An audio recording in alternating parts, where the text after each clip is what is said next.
YouTube channel geography learning plus academy. আজকে তোমাদের সঙ্গে আলোচনা করব থার্ড সেমিস্টার জিওটেকটনিক ল্যাবের একটা গুরুত্বপূর্ণ প্র্যাকটিক্যাল, সেটা হচ্ছে analysis of tectonic activities from survey of India 1:50,000 topographical maps basin asymmetrical factor. এই বেসিন অ্যাসিমেট্রিক্যাল ফ্যাক্টরের যে প্র্যাকটিক্যালটা রয়েছে, তার যে ম্যাথামেটিক্যাল যে ক্যালকুলেশন রয়েছে, সেটা আজকে তোমাদের সঙ্গে ডিটেলসে আলোচনা করব। তো সরাসরি প্র্যাকটিক্যালে আসার আগে আমরা একটু থিওরিটিক্যালি কনসেপ্ট জেনে নেব যে এই অ্যাসিমেট্রিক্যাল ফ্যাক্টর জিনিসটা কি। তো অ্যাসিমেট্রিক্যাল ফ্যাক্টরটা মূলত কোনো একটা ল্যান্ডফর্ম, সেই ল্যান্ডফর্মের মধ্যে যে টেকটনিক অ্যাক্টিভনেস বা ইনঅ্যাক্টিভনেসটা আমাদের কি পরিমাণে হচ্ছে বা তার সঙ্গে কি সম্পর্ক, সেটাকে এইখানে আমরা তার রিলেশনশিপ বা তার এখানে মেজারমেন্ট আমরা করে থাকি। যদি আমরা একটুখানি যদি ডেপথে যদি যাই, যদি আমরা কনসেপ্টটাকে যদি ভালো মতো নিয়ে থাকি, তাহলে আমরা নর্মালি আমরা কি কি ধরনের ল্যান্ডফর্ম পাবো? আমরা পাবো মাউন্টেন রিজিয়নের ল্যান্ডফর্ম পাবো, পার্বত্য ভূমিরূপ। আমরা বিভিন্ন প্ল্যাটু রিজিয়নের ল্যান্ডফর্ম পাবো, মানে মালভূমি অঞ্চলের ভূমিরূপ। আবার আমরা পেয়ে থাকবো যে বিভিন্ন প্লেন রিজিয়নের ল্যান্ডফর্ম বা আমাদের সমভূমি অঞ্চলের কিন্তু আমরা বিভিন্ন ভূমিরূপ পেয়ে থাকবো। তাহলে প্রত্যেকটা ভূমিরূপই বা প্রত্যেকটা ল্যান্ডফর্মেরই কিন্তু একটা না একটা কিন্তু এভলিউশন হচ্ছে, কোনো না কোনো ভাবেই কিন্তু তার এভলিউশন আমরা দেখতে পাই। এই ল্যান্ডফর্মের এভলিউশনের ক্ষেত্রে কিন্তু রিভার বা একটা ড্রেনেজ বেসিন কিন্তু এখানে গুরুত্বপূর্ণ ভূমিকা পালন করছে। এই বিভিন্ন ড্রেনেজ বেসিন গুলোকে যখন আমরা বিভিন্ন মরফোমেট্রিক যে ইন্ডিকেটস রয়েছে, সেই ইন্ডিকেটস এর মাধ্যমে, সেটা হতে পারে আমার লিনিয়ার অ্যাসপেক্ট হতে পারে, বা সেটা হতে পারে আমার এরিয়াল অ্যাসপেক্ট হতে পারে, বা আমার সেটা হতে পারে রিলিফ অ্যাসপেক্টে হতে পারে, যাই হোক না কেন, যখন আমরা এই মরফোমেট্রিক ইন্ডেক্স এর মাধ্যমে যখন আমরা বিভিন্ন ক্যালকুলেশনকে অ্যাপ্লাই করে সে ভূমিরূপের বিবর্তনটা কতখানি রয়েছে বা কি পর্যায়ে রয়েছে, বা সেখানে আমাদের ল্যান্ডফর্মের কি আপলিফমেন্ট হচ্ছে, বা আমাদের কতটা ল্যান্ডফর্মের ডিফরমেশন হয়েছে, বা সেটা কতটা টেকটনিক দিক থেকে অ্যাক্টিভনেস রয়েছে বা কতটা ইনঅ্যাক্টিভনেস রয়েছে, সেটাকে কিন্তু আমরা এই মরফোমেট্রিক অ্যানালিসিসের মাধ্যমে কিন্তু আমরা এখানে মেজারমেন্ট করতে পারি। আর যখনই এই মরফোমেট্রিক অ্যানালিসিসের ক্ষেত্রে একটা ল্যান্ডফর্মের সঙ্গে যখনই আমরা তার টেকটনিক্যালি যখন আমরা রিলেশনশিপকে যখন মেজারমেন্ট করছি, তখনই কিন্তু আমাদের এই অ্যাসিমেট্রিক্যাল ফ্যাক্টরের কনসেপ্টটা কিন্তু এখানে আসে। তাহলে এবারে আমরা আসবো যে মূল আমাদের আলোচনাতে, যে অ্যাসিমেট্রিক্যাল ফ্যাক্টর জিনিসটা কি। না, অ্যাসিমেট্রিক্যাল ফ্যাক্টর হচ্ছে যে কোনো একটা অঞ্চল, সে কোনো একটা অঞ্চলের ভূমিরূপের বিবর্তনের সাথে তার টেকটনিক যে মুভমেন্ট বা টেকটনিক যে আমার ইভলিউশন বা তার ভূতাত্ত্বিক যে বিবর্তনের সম্পর্কটা কতখানি মানে আন্তঃসম্পর্ক যুক্ত রয়েছে, সেটাকে কিন্তু আমরা এখানে অ্যাসিমেট্রিক্যাল ফ্যাক্টরে কিন্তু মেজারমেন্ট করতে পারি। সাপোজ কোন একটা ভূমিরূপ বা কোন একটা ল্যান্ডফর্ম, সেই ল্যান্ডফর্মের ওপর দিয়ে যখন কোন একটা নদী যখন প্রবাহিত হচ্ছে, এবার সেই ল্যান্ডফর্মটা কিন্তু বিভিন্ন ধরনের হতে পারে। সেটা হতে পারে ফোল্ডেড স্ট্রাকচারের ল্যান্ডফর্ম হতে পারে, ভাঁজপ্রাপ্ত ভূমিরূপ হতে পারে, বা সেটা হতে পারে একটা ফল্ট লাইন বা একটা চ্যুতি রেখা দ্বারা বিশিষ্ট ভূমিরূপ হতে পারে, বা আমরা বলতে পারি সেটা ইউনিক্লাইনাল স্ট্রাকচার বা একনত ভূমিরূপ হতে পারে। তাহলে আমার এই যে ভূমিরূপের যে বিভিন্ন যে আমাদের স্ট্রাকচারাল যে যে মানে গঠনগত যে আমাদের যে অ্যানালিসিস গুলো রয়েছে, সেই গঠনগত অ্যানালিসিসটা সেটা কতটা ভূতাত্ত্বিক বিবর্তনের সঙ্গে সম্পর্কযুক্ত, বা সেটা কতখানি যে ভূতাত্ত্বিক দিক থেকে অ্যাক্টিভনেস বা ইনঅ্যাক্টিভনেস রয়েছে, তারই একটা ম্যাথামেটিক্যাল ক্যালকুলেশন হচ্ছে আমাদের এই বেসিন অ্যাসিমেট্রিক্যাল ফ্যাক্টর, যেটা আমরা কোন একটা এরিয়ার আমরা ড্রেনেজ বেসিনকে আমরা অ্যানালিসিস করে কিন্তু আমরা এটা পাই। অর্থাৎ কতটা সেটা টেকটনিক দিক থেকে অ্যাক্টিভ ল্যান্ডফর্মটা, সেটা আমরা এই বেসিনকে অ্যানালিসিস করে পেয়ে থাকি। এবার এর বেশ কিছু ভেরিয়েবল আমরা দেখতে পাই। যেমন ফার্স্ট রয়েছে আমাদের টেকটনিক অ্যাক্টিভিটি, আমি আর এর ডিটেলসে যাচ্ছি না। তারপরে রয়েছে রিলিফ অ্যান্ড টোপোগ্রাফি, তারপরে রয়েছে ক্লাইমেট অ্যান্ড প্রেসিপিটেশন, তারপরে রয়েছে হিউম্যান ইনফ্লুয়েন্স, তারপরে রয়েছে আমার জিওলজিক্যাল স্ট্রাকচার। আমরা এই ধরনের কিন্তু আমরা বেশ কিছু আমাদের ইন্ডিকেটর বা বেশ কিছু ভেরিয়েবল কিন্তু আমরা এই অ্যাসিমেট্রিক্যাল ফ্যাক্টরের ক্ষেত্রে পেয়ে থাকি। অর্থাৎ কতটা সেটা আমার টেকটনিক দিক থেকে অ্যাক্টিভ সেই আমার ল্যান্ডফর্মটা, সেটাকেই কিন্তু আমরা এই ড্রেনেজ বেসিন দ্বারা এখানে মেজারমেন্ট করছি। তো এইবারে আসবো আমাদের মূল প্র্যাকটিক্যালের অংশে। আমরা এইখানে মূলত একটা ড্রেনেজ বেসিনকে আমরা আগে ফার্স্ট আমরা অ্যানালিসিস করব বা তাকে আমরা আইডেন্টিফিকেশন করব। আইডেন্টিফিকেশন করার পর আমরা এখানে একটা ম্যাথমেটিক্যাল যে একটা ইকুয়েশন বা একটা ফর্মুলা আছে, সেই ফর্মুলার মাধ্যমে কিন্তু তাকে আমরা মেজারমেন্ট করব। সেই ফর্মুলাটা কি না, ফর্মুলাটা হচ্ছে এএফ। এএফ মানে হচ্ছে asymmetrical factor, AR divided by AT into 100। AR মানে কি বলেছে? AR মানে বলেছে যে area of the basin to the right of the trunk stem while facing the downstream. তাহলে একটা রিভার সে কি করে, সবসময় সে আপস্ট্রিম থেকে ডাউনস্ট্রিমের দিকে মুভ করছে। তাহলে একটা রিভার সে কি করছে, ল্যান্ডফর্মের ঢাল অনুযায়ী বা তার স্লোপ অনুযায়ী সে আপস্ট্রিম থেকে ডাউনস্ট্রিমের দিকে কিন্তু এইভাবে মুভ করবে। তাহলে যখনই সে আপস্ট্রিম থেকে ডাউনস্ট্রিমের দিকে মুভ করছে তখন তার রাইট সাইডটাকে বলছে, অর্থাৎ রাইট সাইড মানে এই সাইডটাকে আমরা বলি এ আর। তাহলে এই সাইডটাকে আমরা কি বলবো, এই সাইডটাকে আমরা বলবো এ আর, এ আর। আর লেফট সাইডটাকে আমরা কি বলবো, লেফট সাইডটা হচ্ছে এই সাইডটা, এই সাইডটাকে আমরা বলে থাকি এ এল। এই সাইডটাকে আমরা কি বলবো, এই সাইডটা বলবো এ এল। তাহলে যখন একটা রিভার সে যখন আপস্ট্রিম থেকে ডাউনস্ট্রিমের দিকে মুভ করছে, তার রাইট সাইডটা অর্থাৎ আমাদের যেটা বাম দিক, সেটা যদি আমরা উল্টো দিক থেকে দেখি তাহলে এটা হচ্ছে তার ডান দিক। তাহলে এইটাকে আমরা বলছি এ আর, আর এইটাকে আমরা বলছি এ এল। দেখো এইটা একটা রিভার, এই রিভারটা যখনই সে আপস্ট্রিম থেকে ডাউনস্ট্রিমের দিকে মুভমেন্ট করেছে, এটা হচ্ছে তার রাইট সাইড পোর্শন। তাই দেখো এইখানে লিখেছে এ আর, আর এটা হচ্ছে আমার লেফট সাইড পোর্শন, তাই এটাকে লিখেছে এ এল। আর যখন এই দুটোকে যখন আমরা যোগ করছি, অর্থাৎ এটি মানে হচ্ছে এ আর প্লাস এ এল, তার মানেই হচ্ছে আমার এটি। অর্থাৎ আমার গোটা যে আমার বেসিনটা আছে, সেই গোটা বেসিনটাকে নিয়ে আমরা বলছি এটি।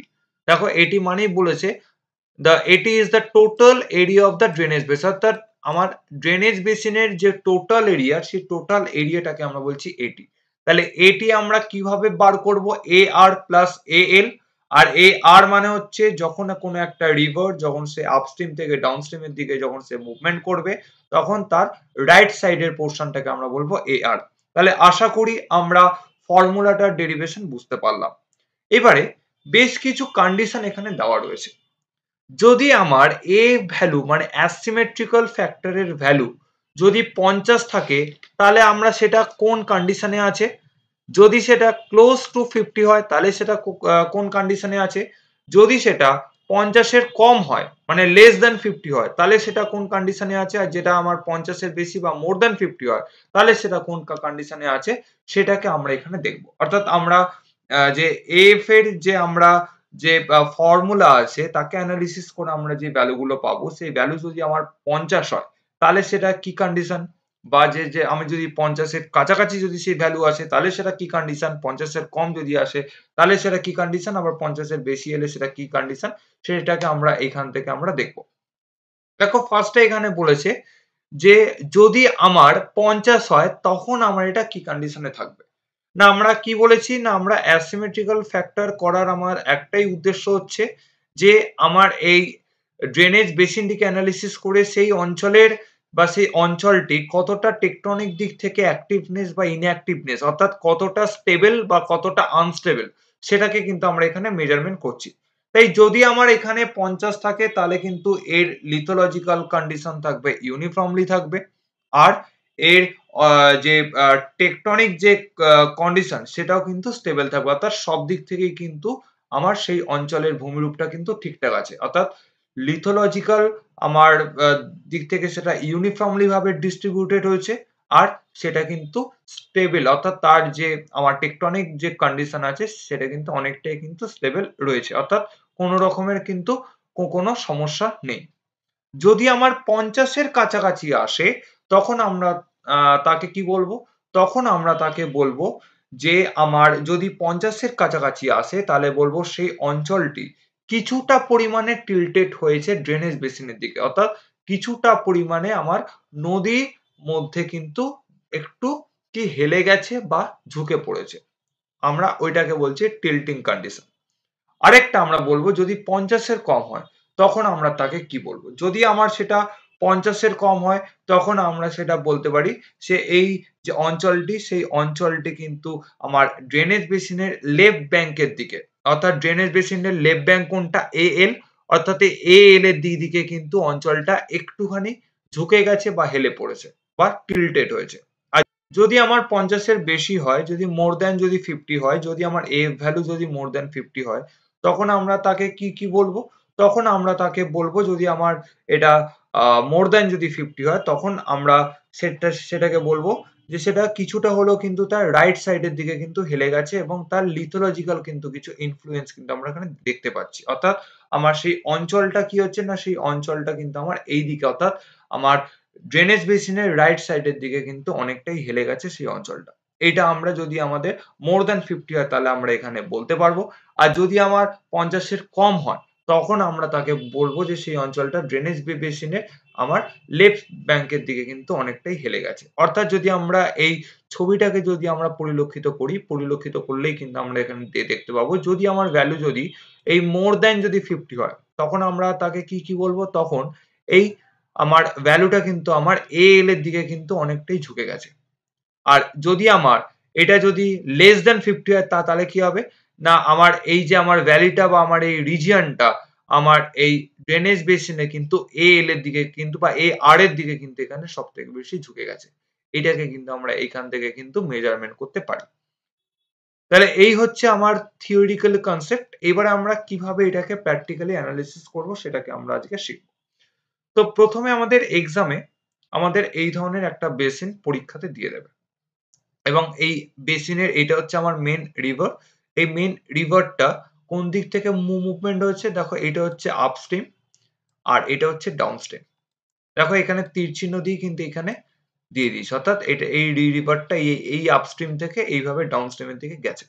ঠিক আছে, এবারে আমরা এইভাবে যদি আমরা আপস্ট্রিম থেকে ডাউনস্ট্রিমের দিকে যাই, তাহলে তার এই দিকের পোর্শনটাকে আমরা কি বলবো? এই দিকের পোর্শনটাকে বলবো আমার এআর, যেটা আমি ফর্মুলাতেই আমরা পেয়েছি যে তার রাইট সাইডের পোর্শনটাকে আমরা বলছি এআর, আর লেফট সাইডের পোর্শনটাকে আমরা কি বলবো? না, লেফট সাইডের পোর্শনটাকে আমরা বলবো এএল। তাহলে আমরা এটা পেয়ে গেলাম। পেয়ে যাওয়ার পর এবার এক্ষেত্রে আমার যদি এক্সামে টোপোশিট দিয়ে দেয়, সেই টোপোশিটের কোন বেসিনটাকে আমরা অ্যানালিসিস করব বা আইডেন্টিফিকেশন করব সেটা পরীক্ষায় বলে দিতে পারে, বা তোমাদের একটা বেসিন কিন্তু এইভাবে টোপোশিট থেকে তুলে দিতেই পারে। তো আমি এই বেসিনটা পেয়েছি হচ্ছে 73J/10 এই টোপোশিট থেকে পেয়েছি, এবং রিভারটার নাম হচ্ছে খরস্বতী রিভার। তাহলে খরস্বতী রিভারের কিন্তু আমরা এই ড্রেনেজ বেসিনটাকে কিন্তু আমরা এখানে পেয়েছি। পাওয়ার পর তারপরে আমাকে কি করতে হবে? আমরা ফার্স্টে এআর আর এএলটাকে আগে ফার্স্ট আমাকে চিহ্নিতকরণ করতে হবে। তো আমরা এখানে চিহ্নিতকরণ করে নিলাম। করে নেওয়ার পর তারপরে আমাকে তার এরিয়া মেজারমেন্ট করতে হবে। অর্থাৎ এই ড্রেনেজ বেসিনের এআর আর এএল কতটুকু এরিয়া জুড়ে রয়েছে। তো এরিয়া মেজারমেন্টের জন্য আমরা একটা ক্যালকুলেশন, আমরা এখানে ক্যালকুলেশন টেবিল এখানে তৈরি করব। সেই ক্যালকুলেশন টেবিলে প্রথমে থাকবে এরিয়া, তারপরে থাকবে ফুল স্কোয়ার গ্রিড, তারপরে থাকবে কোয়ার্টার গ্রিড, তারপরে থাকবে স্মল গ্রিড। এই full square grid, quarter grid আর স্মল গ্রিড জিনিসটা কি সেটা আমি বলছি। তারপরে আমরা করব সেটা হচ্ছে টোটাল এরিয়া ইন স্কোয়ার কিমি, তারপর টোটাল এরিয়া ইন স্কোয়ার কিমি, তারপরে হচ্ছে টোটাল এরিয়া অফ বেসিন, যেটা আমরা এটির ক্যালকুলেশন বের করছি। তাহলে এটির ক্যালকুলেশন মানে হচ্ছে এএল প্লাস এআর, অর্থাৎ আমরা এই এএল আর এআর এর যেই আমরা এরিয়াটাকে মেজারমেন্ট করব, এই দুটোকে যোগ করলে কিন্তু আমরা এখানে টোটাল বেসিনের এরিয়া অর্থাৎ এটির এরিয়া আমরা পেয়ে যাব। এইবারে আমরা বলবো যে ফুল square grid, quarter grid and small grid জিনিসটা কি জিনিস। দেখো, প্রথমে আমরা এই যে বেসিনটা পেয়েছি, এই বেসিনটাকে আমরা ট্রান্সপারেন্ট গ্রাফ পেপারে ট্রেস করে নেব। এটা আমাদের transparent graph page. Transparent graph পেজে আমরা এটাকে ট্রেস করলাম। ট্রেস করে এটা হচ্ছে আমাদের বেসিনের আমাদের সীমানাটা, এটা হচ্ছে আমাদের সীমানা রেখা, আর এটা হচ্ছে আমাদের রিভারটা। এটা হচ্ছে এ আর এটা হচ্ছে এল, যেটা আমি এর আগে ছিল সেখান থেকে আমরা ট্রেস করে নিয়েছি। ট্রেস করে নেওয়ার পর আমাদের মেজারমেন্ট করার আগে আমাদের ওই তিনটে জিনিস জানতে হবে, যে কোনটা ফুল স্কোয়ার গ্রিড, কোনটা কোয়ার্টার গ্রিড, কোনটা স্মল গ্রিড। দেখো, আমাদের এই গ্রাফ পেজে আমরা এই 1 সেমি বাই 1 সেমির কিন্তু একটা গ্রিড পাচ্ছি দেখতে। যদি তোমরা স্কেল বা পেন্সিল নিয়ে যদি তোমরা নিয়ে বসো, তাহলে দেখবে এটা হচ্ছে 1 সেমি বাই 1 সেমি। দেখবে স্কেলে এটা 1 সেমি বাই 1 সেমি পাবে, অর্থাৎ আমার এই দিকেও রয়েছে 1 সেমি আর এই দিকেও রয়েছে 1 সেমি। তাই আমরা এই ধরনের যখন আমরা গ্রিড গুলো পাবো, এই গ্রিডকে আমরা বলবো ফুল স্কোয়ার গ্রিড। আমি এইখানে লিখলাম এফ। দেখো যে এটাই কিন্তু আমার এখানে ক্যালকুলেশন টেবিলের দেওয়া রয়েছে ফুল স্কোয়ার গ্রিড 1 সেমি ইন্টু 1 সেমি। আর 1 সেমি ইন্টু 1 সেমি করলেই কিন্তু সেমি স্কোয়ার কিন্তু পেয়ে যাব, বা আমরা স্কোয়ার সেমি আমরা এখানে পেয়ে যাব। তারপরে আমরা আসছি কোয়ার্টার গ্রিড। কোয়ার্টার গ্রিডটা কি না, কোয়ার্টার গ্রিড হচ্ছে আমরা যখন এই 1 সেমি বাই 1 সেমি যখন আমরা হাফ গ্রিডটাকে নেব, অর্থাৎ যদি আমরা এই গ্রিডটাকে যদি দেখি, যদি আমরা এই গ্রিডটাকে যদি দেখি, এই গ্রিডটা দেখো, এটা হচ্ছে হাফ গ্রিড, অর্থাৎ 1/1 এর কিন্তু হাফ। যদি আমরা এইটাকে যদি আমরা স্কেলে যদি মেজারমেন্ট করি, তাহলে দেখো এইখানেও আমরা পাবো 0.5, আর এইখানেও রয়েছে আমার 0.5। তাই আমরা এটাকে বলছি হাফ স্কোয়ার গ্রিডও বলি, আবার অনেক সময় আমরা এটাকে কোয়ার্টার গ্রিডও বলে থাকি। তাই দেখো আমার এইখানে ক্যালকুলেশন টেবিলেও কিন্তু আমি এখানে 0.5 সেমি ইন্টু 0.5 সেমি আমরা এখানে দিয়েছি। তারপরে আরেকটা আছে স্মল গ্রিড। স্মল গ্রিড মানে হচ্ছে একদম যে ছোট্ট ছোট্ট গ্রিড গুলো, অর্থাৎ তারও হাফ পোর্শন, এই যে ছোট্ট ছোট্ট যে ঘরগুলো, এই ছোট ছোট ঘরগুলোকে আমরা বলছি স্মল গ্রিড। অর্থাৎ এর মান যদি আমরা দেখি, তাহলে দেখবো এর মান এইখানে রয়েছে 0.1, আর এই দিকেও আমরা পাবো 0.1। আমরা এই ধরনের প্র্যাকটিক্যাল এর পরে আরো আমরা করব, যখন আমরা বিভিন্ন রিভার ব্যাংক ইরোশনের প্র্যাকটিক্যাল করব, বা হিপসোমেট্রিক কার্ভ করব, কিংবা আমাদের যখন বিভিন্ন হাইড্রোলজিক্যাল যখন বিভিন্ন যে প্র্যাকটিক্যাল গুলো রয়েছে, বা থিসন পলিগনের ক্ষেত্রেও কিন্তু আমরা এই ধরনের ট্রেসিং পেপার দিয়ে কিন্তু আমরা কোনো একটা ড্রেনেজ বেসিন বা কোনো একটা রিভার যে ক্যাচমেন্ট, তার কিন্তু আমরা এরিয়া কিন্তু আমরা এখানে মেজারমেন্ট করব এইভাবে। তাহলে full square grid, half square grid আর স্মল স্কোয়ার গ্রিডটা আমরা এখানে বুঝতে পারলাম। এরপরে আমাকে কি করতে হবে, এরপরে এই প্রত্যেকটা ড্রেনেজ বেসিনের মধ্যে এ আর এ এল এর মধ্যে এই প্রত্যেকটা গ্রিড কটা আছে সেটাকে আমরা কাউন্ট করব। তো কিভাবে কাউন্ট করব দেখে নিই। দেখো ফার্স্টে আমরা এখানে এ আরটাকে যদি দেখি, তাহলে দেখো এ আর এর মধ্যে আমার এইটা হচ্ছে আমার রিভারটা, রিভারের রাইট সাইডে রয়েছে এ আর লেফট সাইডে রয়েছে এ এল রয়েছে। এবার আমরা দেখবো যে এইটুকু যে প্রপোর্শন, অর্থাৎ এ আর এর মধ্যে কটা আমরা ফুল বক্স পাচ্ছি। দেখো পেয়েছি 1টা, 2টো, 3টে, 4টে, 5টা, 6টা, 7টা, 8টা, 9টা পেয়েছি। 9টা পেয়েছি। তাহলে আমার এ আর এর মধ্যে আমার ফুল গ্রিড কটা রয়েছে, ফুল গ্রিড রয়েছে 9টা। তাই দেখো আমরা এখানে লিখে নেব 9টা। এ আর এর আন্ডারে আমরা লিখেছি 9টা, কিন্তু আমরা এখানে ফুল গ্রিড পেয়েছি। আর এটা যেহেতু 1 সেমি বাই 1 সেমি এবং এরিয়া A1 আমরা এখানে করব, তাই আমরা 9 ইন্টু 1 করলে কিন্তু আমরা এখানে পেয়ে যাব 9। এবারে দেখবো AL কটা পেয়েছি। দেখো AL হচ্ছে আমার এইটুকু এরিয়া জুড়ে রয়েছে।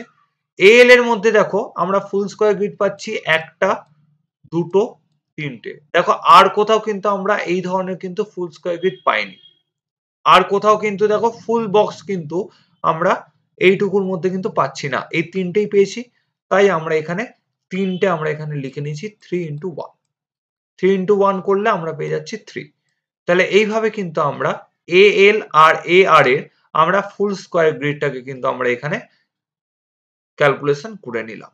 এরপরে আমরা আসবো যে কোয়ার্টার গ্রিড বা হাফ স্কোয়ার গ্রিড কোথায় কোথায় রয়েছে। দেখো এরপরে ফুল স্কোয়ার গ্রিডের পর আমরা হাফ বক্স আমরা কোথায় কোথায় পাচ্ছি দেখতে। আমরা দেখো এইখানে একটা পেয়েছি, এইখানে একটা পেয়েছি, 2টো, এখানে পেয়েছি 3টে, এখানে পেয়েছি 4টে, এখানে পেয়েছি 5টা, এখানে পেয়েছি 6টা, এখানে পেয়েছি 7টা, এখানে পেয়েছি 8টা, এখানে 9টা, এখানে রয়েছে 10টা, এখানে রয়েছে 11টা, এখানে রয়েছে 12টা, এখানে রয়েছে 13টা, এখানে রয়েছে 14, এখানে রয়েছে 15, আর এখানে রয়েছে 16। আর কিন্তু সেভাবে আর কোথাও কিন্তু কোনো হাফ বক্স কিন্তু পাইনি। আর বাকিগুলো দেখো সবকটাই কিন্তু বাইরে বেরিয়ে গেছে। তাই যেইগুলো বাইরে বেরিয়ে যাবে সেগুলোকে কিন্তু আমরা ধরবো না। আমরা কিন্তু এই বেসিনের যে সীমারেখাটা যেটা রয়েছে সেই বেসিন বাউন্ডারির মধ্যেই কিন্তু আমরা এখানে দেখবো কটা আমরা ফুল বক্স, কটা হাফ বক্স আর কটা স্মল বক্স আমরা পাচ্ছি। তো আর কোনো কিন্তু আমরা এই AR এর মধ্যে কিন্তু আর কোনো কিন্তু আমরা হাফ বক্স আমরা এখানে পাইনি। আমরা এখানে 16টা পেয়েছি। তাই দেখো আমরা এখানে 16টা কিন্তু AR এর রেসপেক্টে লিখে দিয়েছি। আর এর প্রত্যেকটা মান কত? প্রত্যেকটা মান হচ্ছে 0.5 করে, আগেরটার ক্ষেত্রে ছিল 1 করে।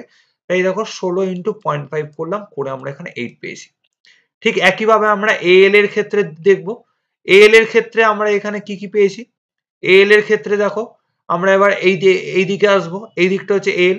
দেখো আমরা এখানে পেয়েছি 1টা, 2টো, 3টে, 4টে, 5টা, 6টা, 7টা, 8টা, 9টা। আর দেখো আর কোথাও কিন্তু আমরা হাফ বক্স পাইনি AL এর রেসপেক্টে। তাই আমরা এখানে 9টা আমরা এখানে লিখে নেব। দেখো 9টা লিখে নিয়েছি, ইন্টু 0.5 করলে 4.5 পেয়ে যাচ্ছি। তাহলে এইভাবে কিন্তু আমরা ফুল স্কয়ার গ্রিড আর কোয়ার্টার গ্রিড কিন্তু আমরা সেই ড্রেনেজ বেসিনের মধ্যে মেজারমেন্ট করে নিলাম। এরপরে আসবো স্মল গ্রিড। স্মল গ্রিড এবার আমরা কিভাবে মেজারমেন্ট করব? এইটা একটু টাফ আছে করা, কিন্তু আমাদের এখানে করতে হবে এটা। তাই আর এইটার ক্ষেত্রে আমাকে মনে রাখতে হবে স্মল গ্রিডের ক্ষেত্রে যেন কোনো রকম যেন ভুল না হয়। এবার স্মল গ্রিডে কোনগুলোকে বলবো? দেখো অসংখ্য ক্ষুদ্র ক্ষুদ্র ঘর রয়েছে। এই যে এইখানে একটা পাচ্ছি ঘর আছে, এইখানে একটা ঘর আছে। এইভাবে প্রত্যেকটা ক্ষুদ্র ক্ষুদ্র ঘর আমরা যেখানে পাবো রয়েছে সেখানে কাউন্ট আমরা এখানে করব। তো আমি এখানে আগে থেকে কাউন্ট করে নিয়েছি এই ক্ষুদ্র ক্ষুদ্র প্রত্যেকটা ঘরগুলোকে। এই ক্ষুদ্র ক্ষুদ্র ঘরগুলোকে আমরা এখানে AR আর AL এর ক্ষেত্রে আমি এখানে আগে থেকেই কাউন্ট করে নিয়েছি। এই দেখো আমরা এইখানে পেয়েছি যে AL এর রেসপেক্টে রয়েছে 396টা রয়েছে।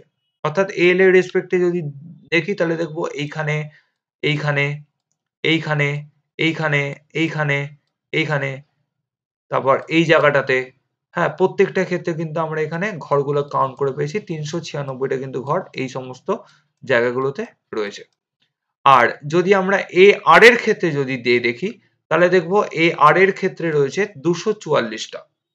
অর্থাৎ আমরা যদি দেখি তাহলে দেখবো এই দিকটাতে, এই দিকটাতে, এই দিকটাতে, এই দিকটাতে রয়েছে। তারপর এই দিকটাতে পাবো, এই দিকটাতে পাবো, এই দিকটাতে পাবো, এই দিকটাতে পাবো, এইখানটাতে। অর্থাৎ যেখানে আমাদের এই ক্ষুদ্র ক্ষুদ্র ঘরগুলো পাচ্ছি, অর্থাৎ যেখানে ফুল স্কোয়ার গ্রিড আর হাফ স্কোয়ার গ্রিড করা সম্ভব নয়, সেগুলি হচ্ছে আমার স্মল স্কোয়ার গ্রিড। এইখানে আমরা পাচ্ছি কত? 244টা পেয়েছি, এবং তার প্রত্যেকটা মান হচ্ছে 0.1। তাই দেখো প্রত্যেকটাকে 0.1 দিয়ে গুণ করে আমরা 39.6 আর 24.4 কিন্তু আমরা এখানে পেয়ে গেছি। তাহলে আমরা ফুল স্কয়ার গ্রিড, কোয়ার্টার গ্রিড আর স্মল গ্রিড কিন্তু আমরা এখানে করে নিলাম। করে নেওয়ার পর তারপরে কি করতে হবে? টোটাল এরিয়া আমাদের এখানে বের করতে হবে। টোটাল এরিয়া মানে হচ্ছে আমার এই A1 plus A2 plus A3 তিনটেকে আমাকে যোগ করতে হবে। তিনটেকে যদি যোগ করি তাহলে দেখো আমি এখানে ফার্স্ট AL এর রেসপেক্টে পাচ্ছি 47.1 আর AR এর ক্ষেত্রে পাচ্ছি 41.4। এই দুটো আমরা পেলাম A1 plus A2 plus A3। দেখো তোমাদের বোঝার সুবিধার জন্য আমি এখানে লিখে দিয়েছি। এরপরে আমরা করব টোটাল এরিয়া ইন স্কোয়ার কিমি। টোটাল এরিয়া ইন স্কোয়ার কিমি করার জন্য আমাকে কি করতে হবে? আমরা যে টোপোশিট থেকে আমরা এই ড্রেনেজ বেসিনটা নিয়েছিলাম তার স্কেলটাকে আগে আমাকে ফার্স্ট দেখতে হবে। দেখো তার স্কেল আমাদের এখানে রয়েছে, RF এখানে বলে দিয়েছে 1:50,000। তাহলে 1:50,000 যদি হয় তাহলে এরপরে আমরা তাহলে কিভাবে আমরা এর স্কোয়ার কিমি আমরা এখানে বার করব? তার জন্য আমাকে এখানে একটা ক্যালকুলেশন করতে হবে, সেটা হচ্ছে যে অ্যাকর্ডিং টু RF 1:50,000, এবার যদি 1 সেমি অন ম্যাপ যদি হয় তাহলে এইটাকে যদি আমরা ভাঙি তাহলে আমরা এখানে পেয়ে যাব 0.5 কিমি অন গ্রাউন্ড। এইবারে যেহেতু আমার এখানে স্কোয়ার কিমি বলেছে তাই আমাকে এখানেও আমাকে স্কোয়ার কিমি স্কোয়ার সেন্টিমিটার যেহেতু আমাকে এখানে বলেছে তাই আমাকে এখানে স্কোয়ার কিলোমিটার বার করতে হবে। তাই জন্য আমি এখানে কি করব? তার জন্য 0.5 ইন্টু 0.5 যদি আমি করি, 0.5 ইন্টু 0.5 যদি করি তাহলে কিন্তু আমি এখানে পেয়ে যাব 0.25 স্কোয়ার কিমি। তাহলে এই 0.25 স্কোয়ার কিমিকে কি করতে হবে? আমাকে এই ভ্যালুগুলো দিয়ে গুণ করতে হবে। দেখো আমি এখানে লিখেছি 1 সেমি স্কোয়ার ইকুইভ্যালেন্ট 0.25 কিমি স্কোয়ার। তাহলে এইগুলোকে আমরা কি করব? আমরা এখানে জাস্ট গুণ করে দেবো। যদি আমরা এখানে গুণ করি তাহলে আমি পেয়ে যাচ্ছি যে 11.78 স্কোয়ার কিমি আর এইখানে যদি আমরা এইটাকে যদি আমরা গুণ করি তাহলে পেয়ে যাচ্ছি 10.35 স্কয়ার কিমি। তাহলে এইভাবে গুণ করলাম, তাহলে গুণ করে কিন্তু আমরা এএল এর আমরা এরিয়াটা আমরা এখানে পেয়ে গেলাম আর এআর এর আমরা এরিয়াটা পেয়ে গেলাম। এবার এই দুটোকে যদি আমরা যোগ করি, এইটার এইটাকে যদি যোগ করি, যোগ করলেই কিন্তু আমরা এখানে পেয়ে যাব যে টোটাল বেসিনের এরিয়া অর্থাৎ এটির ভ্যালু হচ্ছে আমার যে 22.13 স্কয়ার কিমি কিন্তু আমরা এখানে পেয়ে গেলাম ভ্যালুটা। এবার আমরা এই ভ্যালুটা পেয়ে গেলাম, এবারে আমরা কি করব, সরাসরি আমরা বেসিন অ্যাসিমেট্রিক্যাল ফ্যাক্টরের ফর্মুলাতে অ্যাপ্লাই করব। তাহলে আশা করি এরিয়া মেজারমেন্টের প্রসেসটা তোমরা বুঝতে পেরেছো। আমরা ফুল স্কয়ার গ্রিড, কোয়ার্টার গ্রিড আর স্মল গ্রিডকে আমরা ফার্স্টে কাউন্ট করব, কাউন্ট করার পর প্রত্যেকটা গ্রিডকে স্কয়ার সেমিতে আমরা ফার্স্টে আগে বা স্কয়ার সেন্টিমিটারে আগে ফার্স্টে আমরা সেগুলোকে কাউন্ট করে নেব। তারপরে আমাদের টোপোশিটের যে স্কেল রয়েছে সেই স্কেলটাকে আমরা স্কয়ার কিমিতে কনভার্টেড করব, কনভার্টেড করার পর তারপরে আমরা এ আর এএল এর যে এরিয়াটা এসছে সেই এরিয়া দুটোকে যোগ করব, যোগ করলে কিন্তু আমরা এখানে এটি বা আমাদের ফুল বেসিন এরিয়ার কিন্তু আমরা এখানে লেন্থটা কিন্তু বা আমরা এখানে মেজারমেন্টটা করে নিতে পারবো। এরপরে আমরা কি করব, এরপরে আমরা সরাসরি এবার চলে যাব অ্যাসিমেট্রিক্যাল ফ্যাক্টরের ক্যালকুলেশনে, যেখানে আমার আর ডি ডিভাইডেড বাই এটি ইন্টু 100 ছিল। তাহলে আমার এখানে এআর এর ভ্যালু কত এসছে, এআর এর ভ্যালু আমার এসছে আমার 10.35, আমি এখানে লিখে নিয়েছি 10.35। আর আমার এখানে এটির ভ্যালু কত এসছে, আমার এখানে এটির ভ্যালু এসছে আমার 22.13 লিখে ইন্টু 100 করলে কিন্তু আমি এই আনসারটা পেয়ে যাচ্ছি। তাহলে এই যে আনসারটা পেলাম, এই আনসারটা এইবার আমাকে দেখতে হবে যে আমার এইটা আমার ল্যান্ডফর্মের কোন টেকটনিক ফেজে আমার এটা রয়েছে। তো তার জন্য আমি এখানে কি বলেছিলাম, তাহলে আবার আমাকে সেই টেবিলে চলে যেতে হবে। সেই টেবিলে আমি চারটে ফেজ আমরা এখানে দেখিয়েছিলাম যে চারটে ফেজ এখানে কি কি বলছে। চারটে ফেজের মধ্যে বলছে যদি আমার 50 এর কাছাকাছি হয়, যদি আমার 50 হয় তাহলে কি হবে, যদি 50 এর কাছাকাছি হয় তাহলে কি হবে, আর যদি 50 এর আমার বেশি হয় তাহলে কি হবে, আর 50 এর কম হয় তাহলে কি হবে। আমি ভ্যালু পেয়েছি যে 46.77, তাহলে 46.77 কিন্তু ক্লোজ টু 50। তার মানে হচ্ছে if there is a no or little tilting perpendicular to the direction of the master stem, অর্থাৎ কি বলছে যে আমার এই যে রিজিয়নটা বা এই যে অঞ্চলটা, এই অঞ্চলটা সামান্য পরিমাণে আমার ড্রেনেজ বেসিনের দিকে কিন্তু আমার টিল্টিং হয়েছে বা হেলে গেছে। তাহলে আমরা এইটা কিন্তু আমরা এই যে ভ্যালুটা পেয়েছি বেসিন অ্যাসিমেট্রিক্যাল ফ্যাক্টরের যে ভ্যালু পেয়েছি সেই ভ্যালু থেকে কিন্তু আমরা এখানে আমরা অ্যানালিসিস করতে পারি যে বেসিনটা বা সেই অঞ্চলের রিজিয়নটা সামান্য পরিমাণে কিন্তু আমার ড্রেনেজ বেসিনের দিকে কিন্তু টিল্টেড হয়েছে। তাহলে এটাই হচ্ছে আমার টেকটনিক প্লেজে কন্ডিশন রয়েছে এই বেসিনটা। এবারে এইটাকে সুন্দর করে 4-5 লাইনের ইন্টারপ্রিটেশন করে লিখতে হবে। এই হচ্ছে আজকের আলোচনা অ্যাসিমেট্রিক্যাল ফ্যাক্টর। তো তোমাদের বোঝার সুবিধার্থে আমি সম্পূর্ণ বাংলায় ডিটেলসে আমি একদম ধরে ধরে বুঝিয়েছি। যদি আমার ভিডিওটি ভালো লেগে থাকে তাহলে অবশ্যই লাইক, শেয়ার এন্ড সাবস্ক্রাইব করবে। পরবর্তী ভিডিওতে প্র্যাকটিক্যাল রিলেটেড আরো বিভিন্ন ভিডিও নিয়ে হাজির হব। ধন্যবাদ।